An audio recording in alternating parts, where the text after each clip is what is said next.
बिस्मिल्लाहिर्रहमानिर्रहीम। अस्सलाम वालेकुम। आज की इस वीडियो में हम आपको बताएंगे कि अल्लाह ताला को बंदे की कौन सी अदा पसंद है। मौलाना रूमी रहमतुल्लाह अलैह फरमाते हैं कि हज़रत मूसा अलैहिस्सलाम ने अल्लाह ताला से पूछा कि बंदे की आपको क्या अदा पसंद है कि जिससे आप बंदे को महबूब बना लेते हैं। अल्लाह ताला ने फरमाया, ए मूसा, जिस तरह से 3 साल के बच्चे की माँ किसी लग्जश पर कान पकड़कर निकालती है, निकल नालायक घर से, वो निकालना नहीं होता बल्कि तंबिया होता है, तो वो बच्चा बजाय निकलने के माँ के पैर से लिपट कर ज़ारो कतार रोता है।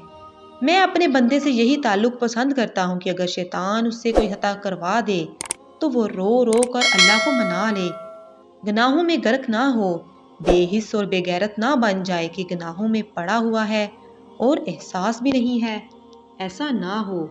अल्लाह ताला हमें अपना महबूब बंदा बनने की तौफीक अता फरमाए। आमीन या रब्बुल आलमीन।